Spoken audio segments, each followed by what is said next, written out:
Hello student, welcome to YouTube study. अगर आप UP board कक्षा 12 के विद्यार्थी हैं और आपका पेपर हिंदी का 16 फरवरी को है, तो 16 फरवरी को ऐसा आएगा हिंदी का पेपर 2023 का। और आपको इस वीडियो में सिखाएंगे कि बोर्ड एग्जाम में कॉपी कैसे लिखना है हिंदी का। एक एक चीज इस वीडियो में आपको सिखाया जाएगा। तो ये वीडियो लाइक कर देना है, चैनल पे नए हैं तो सब्सक्राइब करके बेल आइकन प्रेस कर लेना है। देखिए, आप अगर बोर्ड एग्जाम 2023 देने वाले हैं और अच्छा स्कोर करना चाहते हैं, टॉपर बनना चाहते हैं, तो आज की वीडियो पूरा देखिएगा, बस शुरू से अंत तक। 16 फरवरी को जैसे कि इस वीडियो में बताने जा रहा हूं, सेम ऐसा ही क्वेश्चन का मॉडल सेट रहेगा सेम, और ऐसा ही सेम टू सेम क्वेश्चन आपको फंसे हुए मिलेंगे। तो ये वीडियो काफी इंपॉर्टेंट है। देखिए, आप 95% अचीव कर सकते हैं, मात्र आप जितनी मैं तैयारी करा रहा हूं, जितनी वीडियोस दे रहा हूं, आप इसको अच्छे से तैयार कर लेते हैं तो बोर्ड पेपर यानी बोर्ड कॉपी ऐसे लिखने पर आप 95 यानी 95 नंबर पक्का ला सकते हैं। बस शुरू से अंत तक इस वीडियो को देखना है। इस वीडियो में देखिए, आप देख सकते हैं ये जो है आप 302 डीपी कोड का ये पेपर है। ये 2022 का पेपर है सामान्य हिंदी का। इस पेपर को अगर अच्छे से तैयार कर लेते हैं तो 100 में से तो आप 85 नंबर अचीव कर सकते हैं, क्योंकि इसमें कुछ ऐसे क्वेश्चन सेट किए गए हैं कि जो हर साल पेपर में लगातार 10-11 साल से आ रहे हैं। तो ये वीडियो जो है आपको काफी हेल्प देने वाली है, तो वीडियो को बस शुरू से अंत तक देखना है। इस वीडियो में देखिए इसका सोल्यूशन पर करेंगे। इसके सबसे पहले नंबर जितने भी समय निर्देश दिया, सबसे पहले बोर्ड एग्जाम में आपको पढ़ लेना अच्छे से, तब इसके बाद स्टार्ट करना है। समय जो दिया है 3 घंटे 15 मिनट, ये सभी बच्चे परिचित हैं इससे। पूर्णांक जो है 100 नंबर का ये पेपर आएगा, ऐसे ही आपका भी आने वाला है। अब देखिए, निर्देश दिया है, इसको पहले पढ़ लेना है, ताकि बोर्ड एग्जाम में कोई गलती होती है तो सबसे पहले आपको ये जानकारी रहना चाहिए। देखिए, फर्स्ट नंबर निर्देश में है कि प्रारंभ के 15 मिनट परीक्षार्थियों को प्रश्न पत्र पढ़ने के लिए निर्धारित किया जाता है। इसके बाद दूसरा कह रहा है कि इस प्रश्न पत्र में 2 खंड हैं, दोनों खंडों में के सभी प्रश्नों के उत्तर देना अनिवार्य, यानी कि सभी खंड को करना है। अब यहां से प्रश्न आपका स्टार्ट होता है और देखेंगे कि बोर्ड एग्जाम में कॉपी भी कैसे लिखना है। एक एक चीज इस वीडियो में सिखाया जाएगा। देखिए, यहाँ पे खंड क स्टार्ट होता है। खंड क में पहला क्वेश्चन जो होगा क नंबर से स्टार्ट होता है। कह रहा है कि डिप्टी कलेक्टरी के लेखक कौन है। डिप्टी कलेक्टरी के लेखक कौन है? यहाँ पर देखिए वासुदेव अग्रवाल, अमरकांत, ये जो है ना, यहाँ पे दूसरा ऑप्शन ये अमरकांत, यही हो जाएगा इस प्रश्न का सही उत्तर। आपको बोर्ड एग्जाम की कॉपी में कैसे इसको लिखना है ये भी सीखिए, क्योंकि देखिए, आपको अगर याद है और लिखने का तरीका नहीं मालूम है तो आप नंबर अच्छा नहीं ला सकते हैं। इसलिए आपको याद करने के साथ साथ लिखने का तरीका भी मालूम होना चाहिए। तो देखिए, यहाँ पे खंड क से स्टार्ट किए, पहला क्वेश्चन का यहाँ पे क नंबर कर रहे हैं ना। तो देखिए, यहाँ पे सबसे पहले आपको यहाँ पे देखिए खंड क लिखना है। क्या लिखना है? खंड क, और इसको अंडरलाइन कर देना है ताकि सभी बच्चों से आपकी कॉपी सुंदर दिखे। और यहाँ पे प्रश्नोत्तर संख्या पहला, इस तरीके से जिस तरीके से मैंने लिखा है प्रश्नोत्तर संख्या, और इसको अंडरलाइन कर दीजिए, 1 डाल दीजिए इस तरीके से। और यहाँ पे पहला का क कर रहे हैं ना, पहला का क, दूसरा ऑप्शन सही था अमरकांत, देख रहे हैं ना, दूसरा ऑप्शन सही है अमरकांत। यहाँ पे इसको उतार देना है बस ऑप्शन को, हो जाएगा इसका आंसर। ऐसे ही पांचों जितने बहुविकल्पी क्वेश्चन हैं आप कर लेंगे। इसके बाद देखिए दूसरा क्वेश्चन में क्या बोला है इसमें कि भारत की एकता के रचनाकार कौन है। भारत की एकता के रचनाकार कौन है? तो वासुदेव अग्रवाल जी हैं। यहाँ पे चौथा नंबर ऑप्शन जो है ये सही है। यहाँ पे दिख रहा है ना, इसको कैसे लिखना है? देखिए, पहला का ख का चौथा सही है ना, वासुदेव अग्रवाल ऑप्शन उतार देना है, ऐसे ही लिखना है आपको।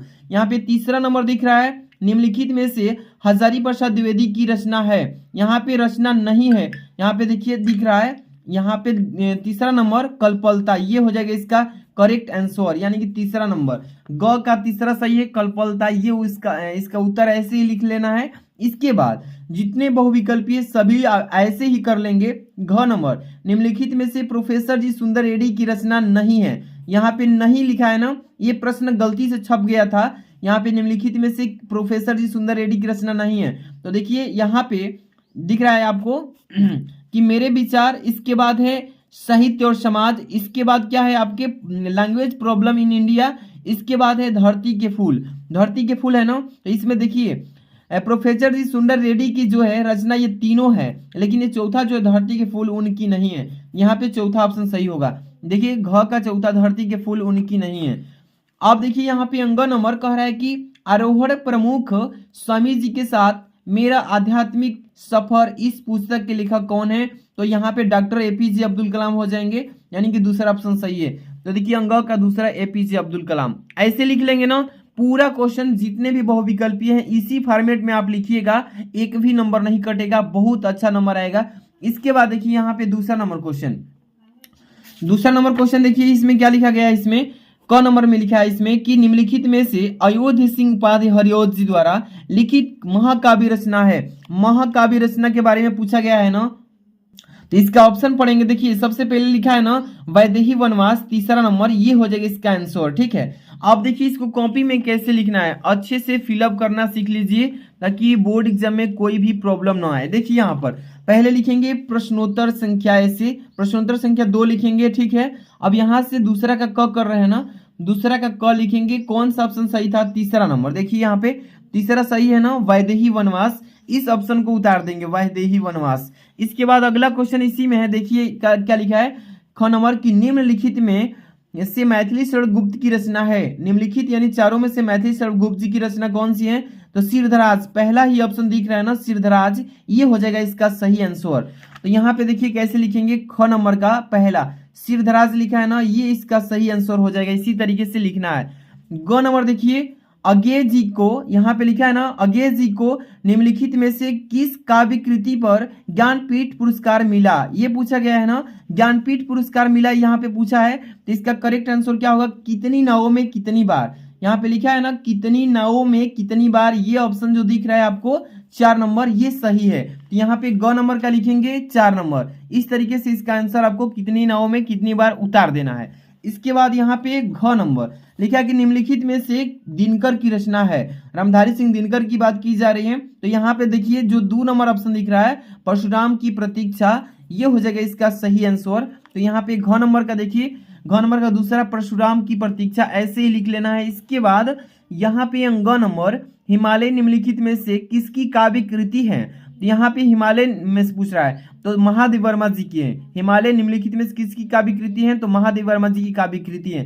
तीसरा नंबर ऐसे हो जाएगा सही, अंग का तीसरा, तो यहाँ पे लिख लेंगे अंग का तीसरा महादेव वर्मा। तो ये पहला क्वेश्चन और दूसरा नंबर क्वेश्चन 10 नंबर का आप दोनों मिला के काम किए हैं, यानी कि 10 नंबर दोनों मिलके 5-5 नंबर का ऑब्जेक्टिव था। इसके बाद यहाँ से स्टार्ट होता है नेक्स्ट क्वेश्चन, यहाँ से 3 नंबर वाला क्वेश्चन जो है काफी इंपॉर्टेंट है, पेपर में हर साल पूछता है ये वाला गद्यांश।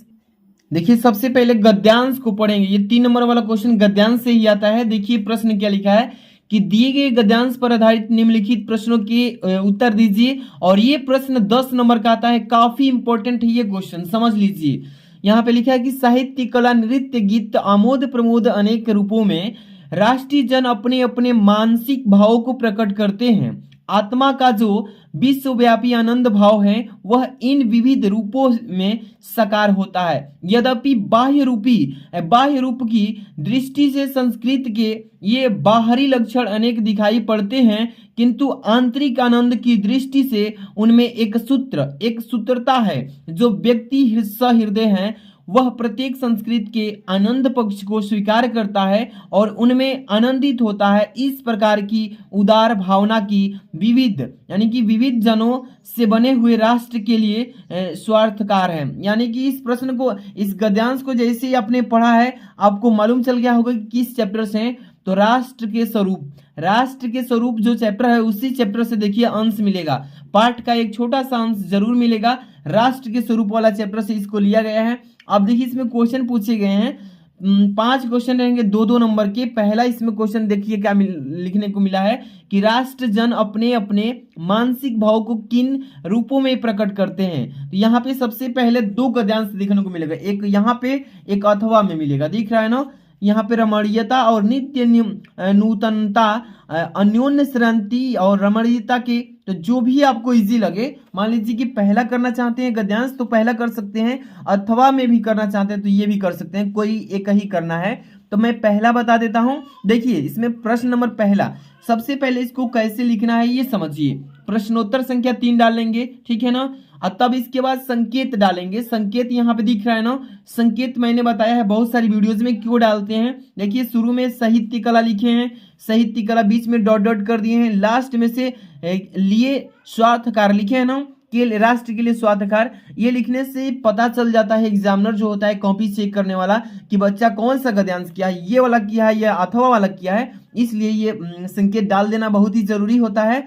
इसके बाद इसमें क्वेश्चन पूछा है कि राष्ट्रीय जन अपने अपने मानसिक भावों को किन रूपों में प्रकट करते हैं। तो यहाँ पे देखिए इसका उत्तर लिखेंगे, क नंबर यहाँ पे डालेंगे उत्तर नंबर पहला कि साहित्य, कला, नृत्य, आमोद प्रमोद अनेक रूपों में राष्ट्रीय जन अपने अपने मानसिक भावों को प्रकट करते हैं। समझ में आ रहा ना, इतना ही इजी तरीके से उत्तर लिख देना है, ज्यादा कुछ इसमें नहीं लिखना है। इसके बाद इसमें क्वेश्चन पूछा गया है कि संस्कृत के, यहाँ पे दिख रहा है ना ख नंबर, कि संस्कृत के आनंद पक्ष को कौन स्वीकार करता है, कौन स्वीकार करता है। तो यहाँ पे ख नंबर लिखेंगे उत्तर में इसके। देखिए कि सहृदय व्यक्ति प्रत्येक संस्कृत के आनंद पक्ष को स्वीकार करते हुए उसमें आनंदित होता है। तो ये हो जाएगा इसका ख नंबर का उत्तर, ऐसे ही आपको लिखना है। इसके बाद ग नंबर देखिएगा कि मानसिक और स्वास्थ्यकार शब्दों को एक ही अर्थ लिखिए। मानसिक और स्वास्थ्यकार शब्दों के अर्थ लिखना है यहाँ पे ग नंबर का। देखिएगा यहाँ पे इसका उत्तर लिखिएगा कि मन से संबंधित, क्या होगा, मन से संबंधित और वर्धक, ठीक है ना, इस तरीके से इसका उत्तर लिख लेंगे।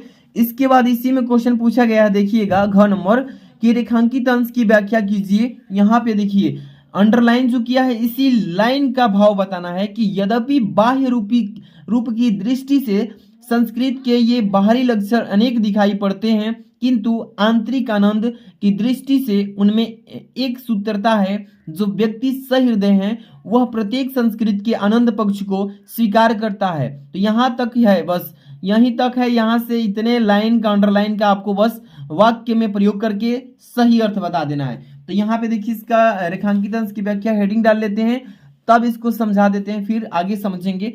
रेखांकित अंश चौथा नंबर प्रश्न पर दिया है, तो रेखांकित अंश की व्याख्या लिख लीजिएगा इस तरीके से, ठीक है। और क्या लिखेंगे कि कवि कहता है कि यदि किसी संस्कृत को साधारण दृष्टिकोण से देखा जाए तो किसी भी संस्कृत के तत्व विभिन्न प्रकार के दिखाई पड़ते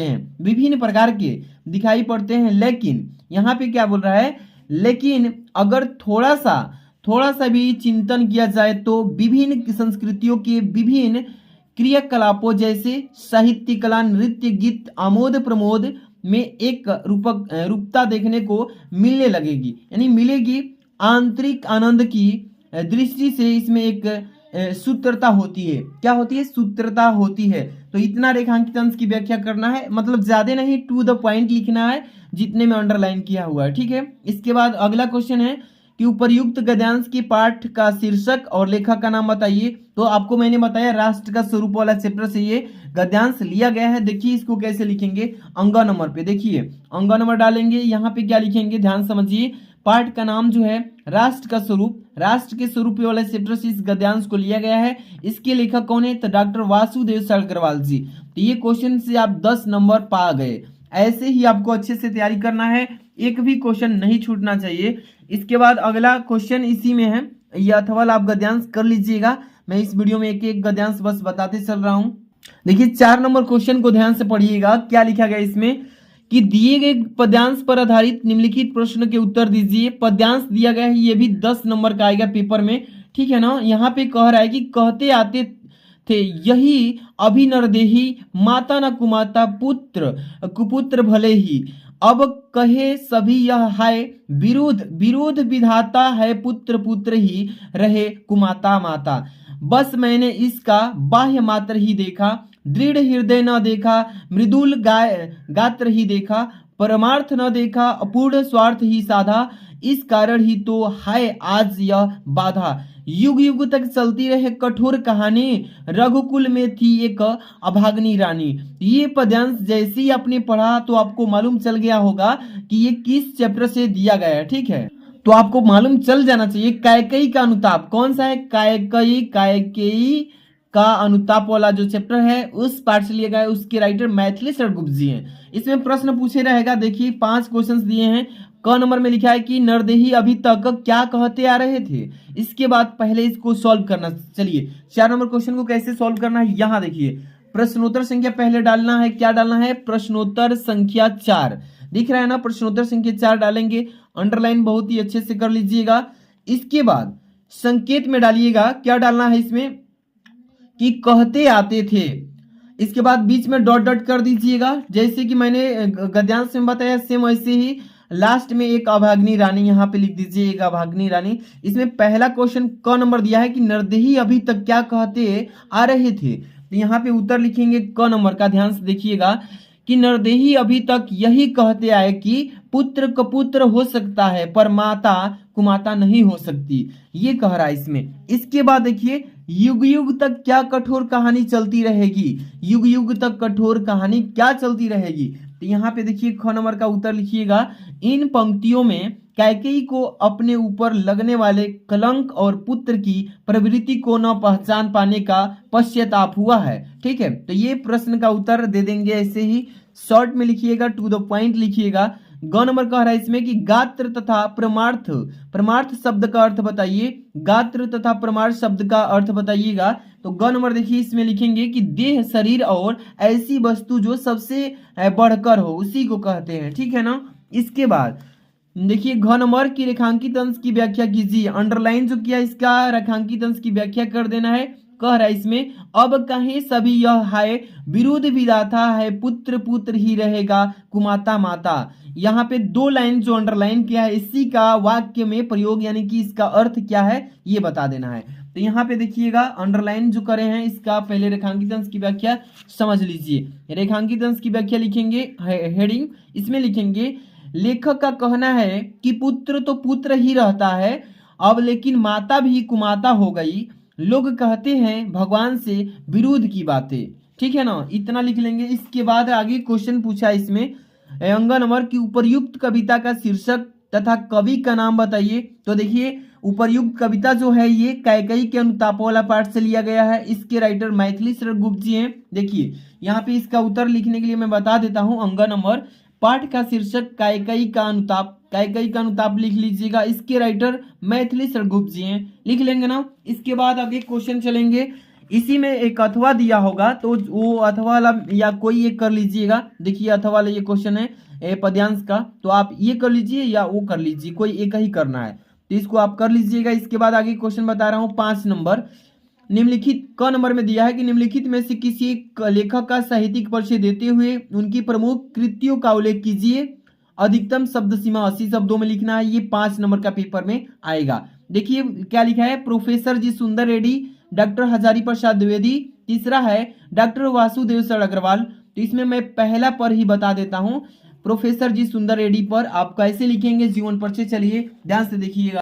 देखिए सबसे पहले तो आपको प्रश्नोत्तर संख्या 5 का फर्स्ट ऐसे मैंने पहला विकल्प कर रहे हैं, पहले नंबर पर ही है। देखिए यहाँ पे पहले नंबर कर रहे हैं प्रोफेसर जी सुंदर रेड्डी, इसलिए पहला डाल दिया हूँ।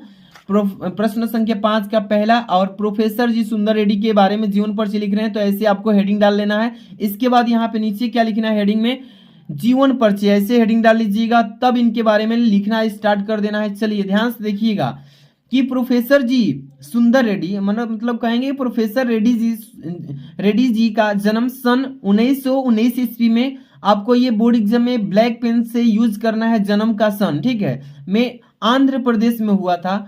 इनकी प्रारंभिक शिक्षा संस्कृत और तेलुगु में हुई, किसमें, संस्कृत में भी पढ़ाई किए, तेलुगु में भी हुआ, और उच्च शिक्षा हिंदी में कई वर्षों तक थे।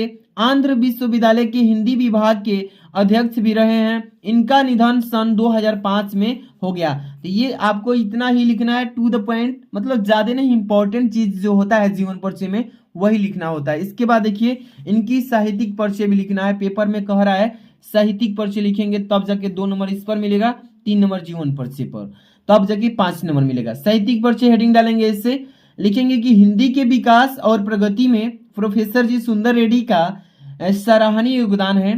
हिंदी के, अब यहाँ पे देखिए, हिंदी के जाने माने लेखक के रूप में प्रोफेसर जी सुंदर रेड्डी ने अपने ग्रंथों की रचना करके हिंदी साहित्य पर अपने अधिकार का परिणाम दिया है, ठीक है ना। इसके बाद इन्होंने हिंदी भाषियों के लिए तमिल, तेलुगु, कन्नड़ और मलयालम साहित्य की रचना की है। तेलुगु भाषी होते हुए भी हिंदी भाषा में रचना करके इन्होंने एक श्रेष्ठ उदाहरण प्रस्तुत किया है। इतना लिख देंगे। और कुछ इनकी रचनाएं भी हैं, तो ये भी आपको रचना में थोड़ा सा लिखना है ताकि एक भी नंबर न कटे और अच्छा स्कोर आप कर सकें। देख सकते हैं मैं आपके लिए काफी हार्ड वर्क किया हूं लिखकर, ताकि आपको अच्छे से समझा सकूं। तो आप लोग वीडियो को लाइक कर देना, चैनल पे नहीं है तो सब्सक्राइब करके बेल आइकन हिट रखिए। इसका पीडीएफ भी मैं आपको फ्री में दे दूंगा टेलीग्राम पे। रचना देखिए, उनकी रचनाएं निम्न है, जैसे कि पहला है साहित्य और समाज हो जाएगा, दूसरा है मेरे विचार उन्हीं का है, तीसरा शोध और बोध उन्हीं का है, चौथा देखिए लैंग्वेज प्रॉब्लम इन इंडिया। ये इतनी रचनाएं लिख देना है, टू द पॉइंट, साफ साफ आपका 5 नंबर क्लियर हो जाएगा। इसके बाद देखिए यहाँ पे 5 का ख नंबर क्या लिखा है इसमें कि निम्नलिखित में से किसी एक कवि का साहित्यिक परिचय देते हुए उनकी प्रमुख कृतियों का उल्लेख कीजिए। ये भी 80 शब्दों में लिखना है। 5 नंबर का ये भी जीवन परिचय है, लेकिन ये ऊपर वाला कवि लेखक का था, नीचे वाला कवि का है। अयोध्या सिंह उपाध्याय हरिओजी, सुमित्रा नंदन पंत, रामधारी सिंह दिनकर। तो यहाँ पे चलिए मैं आपको कैसे लिखना है एक एक चीज बताते चल रहा हूं, ध्यान से देखिएगा। सबसे पहले प्रश्नोत्तर संख्या 5 का ख डालिए, और दूसरा नंबर में बताया हूं इसमें सुमित्रा नंदन पंत के जीवन परिचय, ठीक है ना। यहाँ पे इसी के बारे में मैं बता देता हूं। यहाँ पे लिखिएगा सुमित्रा नंदन पंत, लिख लेंगे ना बहुत ही आसान तरीके से। अब चलिए इनके जीवन परिचय का हेडिंग डालिए, जीवन परिचय ऐसे लिखेंगे कि प्रकृत के सुकुमार कवि सुमित्रा नंदन पंत जी का जन्म सन 1900 ईस्वी, यहाँ पे लिख लेंगे ब्लैक पेन से, ठीक है ना। ईस्वी में अल्मोड़ा के निकट कौसानी नामक ग्राम में हुआ था। प्रारंभिक शिक्षा अल्मोड़ा में ही हुई। बचपन का नाम यहाँ पे देखिए गुनसाईदन था।